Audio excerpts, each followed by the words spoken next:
Hi, friends. How are you doing? So, welcome to day two of Gyan Group. And I'm so excited to share with you something today that um, I'm going to start reading. This book is called The Courage to be Disliked. And I'm also reading it for the first time, but it was suggested by many people and it has got great reviews. So we will start reading this book. It is written by Ichiro, Kishimi, and Fumitake Koga. The Courage to be Disliked. So I'm just going to read a little bit about the authors. Ichiro Kishimi was born in Kyoto, where he still lives, in 1956. He has aspired to become a philosopher since his days in high school. Since 1989, while specializing in classical Western philosophy with a focus on Platonic philosophy, he has researched Adlerian psychology. He writes and lectures on the subject and provides counseling for youths in psychiatric clinics as a certified counselor and consultant for the Japanese Society of Adlerian Psychology. He is the translator into Japanese of selected writings by Alfred Adler, The Science of Living, Problems of Neurosis, Introduction to Adlerian Psychology. He's translated all of them. The second author is Fumitake Koga, an award winning professional writer and author. He was born in 1973, so there are almost 20 years of difference between each other. He has released numerous best selling works of business related and general nonfiction. He encountered Adlerian psychology in his late 20s and was deeply affected by its conventional wisdom defying ideas. Thereafter, Koga made numerous visits to Ichiro Kishimi in Kyoto, gleaned from him the essence of Adlerian psychology, and took down the notes for the classical dialogue format method of Greek philosophy that is used in this book. So, in this book, you will find it's more like a dialogue between a young man and a master. So, it's very, very interesting to note this. I hope you guys like it. Um, so let's begin. There is a little bit of like a prologue to this. Uh, just moving down. On the outskirts of the 1,000-year-old city lived a philosopher who taught that the world was simple and that happiness was within the reach of every man instantly. A young man who was dissatisfied with life went to visit this philosopher to get to the heart of the matter. This youth found the world a chaotic mass of contradictions, and in his anxious eyes, any notion of happiness was completely absurd. Introduction. The youth says, I want to ask you once again, you do believe that the world is, in all ways, a simple place? The philosopher says, yes, this world is astonishingly simple, and life itself is too. The youth says, so is this your idealistic argument or is it a workable theory? What I mean is, are you saying that any issues you or I face in life are simple too?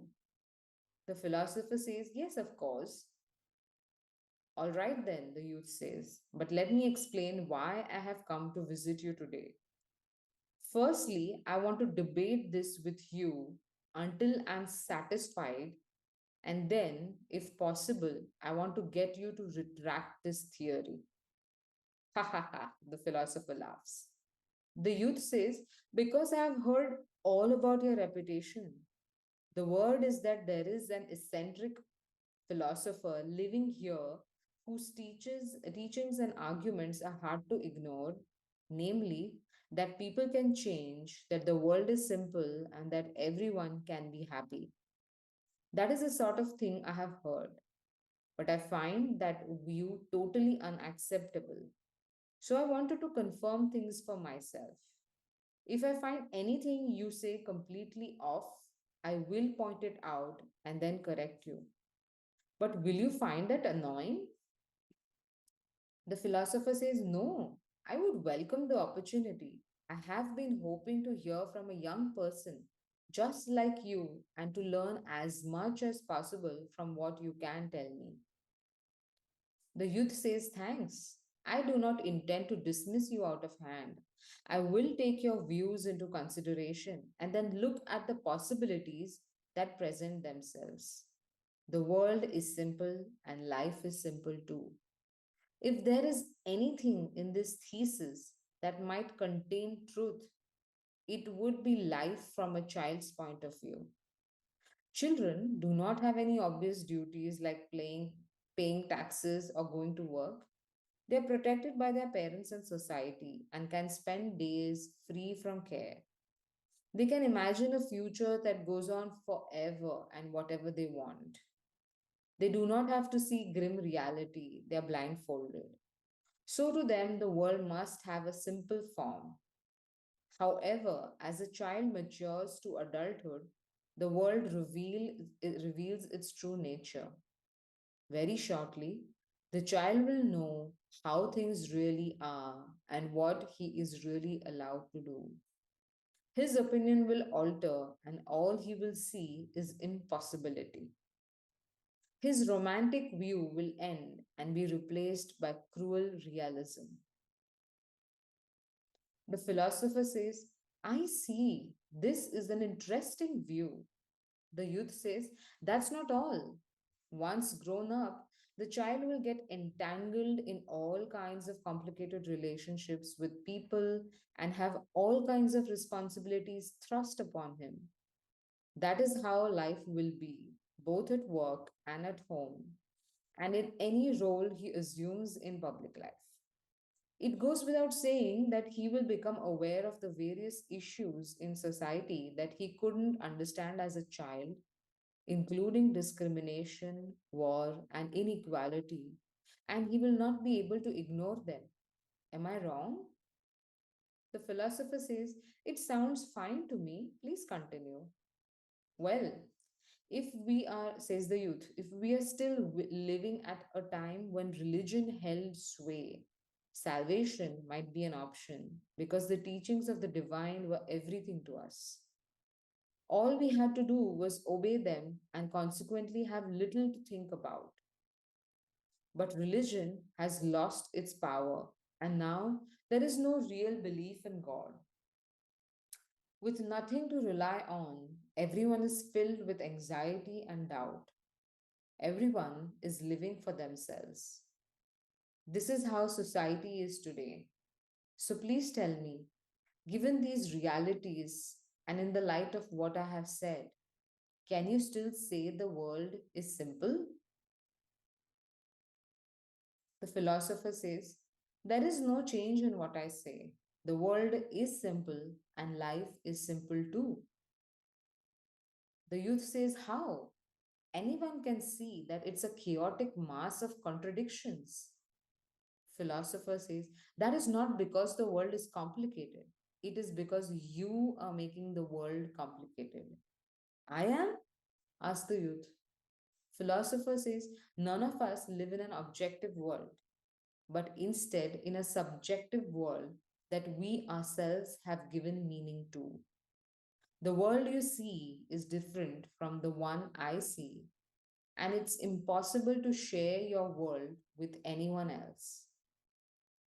How can that be? Said the youth. You and I are living in the same country in the same time, and we are seeing the same things, aren't we?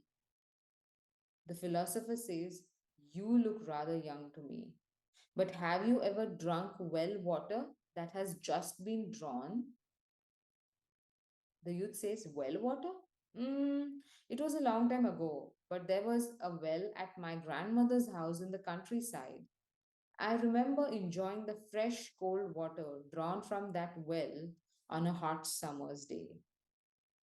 The philosopher says, you may know this, but well water stays at pretty much the same temperature all year round, at about 18 degrees. This is an objective number. It stays the same to everyone who measures it. But when you drink the water in the summer, it seems cool. And when you drink the same water in winter, it seems warm. Even though it's the same water at the same 18 degrees according to the thermometer. The way it seems depends on whether it's summer or winter, the youth says. So, it's an illusion caused by the change in the environment. The philosopher says, no, it's not an illusion. You see, to you, in that moment, the coolness or warmth of the well water is an undeniable fact. That's what it means to live in your subjective world. There is no escape from your own subjectivity. At present, the world seems complicated and mysterious to you. But if you change, the world will appear more simple. The issue is not how the world is, but about how you are. How I am? Right, says the philosopher. It is as if you see the world through dark glasses. So, naturally, everything seems dark. But if that is the case, instead of lamenting about the world's darkness, you could just remove the glasses. Perhaps the world will appear terribly bright to you then, and you will involuntarily shut your eyes. Maybe you'll want the glasses back on, but can you even take them off in the first place? Can you look directly at the world? Do you have the courage? The youth, courage? Philosopher, yes, it's a matter of courage. The youth, well, all right. There are tons of objections I would like to raise, but I get the feeling it would be better to go into them later. I would like to confirm that you are saying people can change, right? The philosopher, of course, people can change. They can also find happiness. The youth asks, everyone without exception? The philosopher, no exceptions whatsoever. The youth, ha, now you're talking big. This is getting interesting. I'm going to start arguing with you immediately. The philosopher says, I'm not going to run away or hide anything. Let's take your time debating this. So, your position is people cannot change. The youth says, that's right, they can't change. Actually, I'm suffering myself because of not being able to change. The philosopher, and at the same time, you wish you could. Youth, of course, if I could change, if I could start life all over again, I would gladly fall to my knees before you. But it could turn out that you'll be down on your knees before me. The philosopher says, you remind me of myself during my own student days, when I was a hot blooded young man searching for truth, traipsing about, calling on philosophers. Yes, says the youth, I'm searching for the truth about life.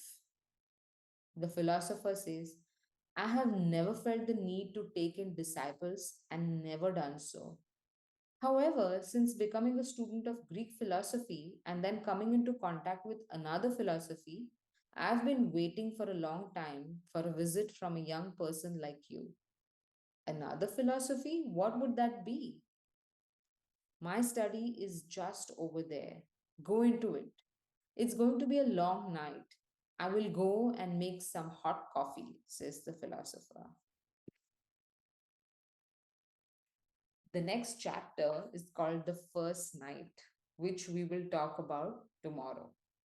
I hope you get a good space to listen to this. It's profound, it's very interesting, and I think it's what all of us um, at some point want to question, whether we can be happy, whether we can change, what is this? Who am I? And this is going to be really interesting. So hope you get to listen to this and mull over things for some time until we meet tomorrow. Lots of love. And oh, of course, we need to take a dip, 5 minutes dip in meditation. So close your eyes, sit in a comfortable position so that you don't fall asleep, and bring your attention to your breath.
Take your own time.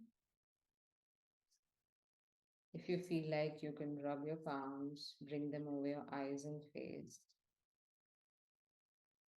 and gently open your eyes.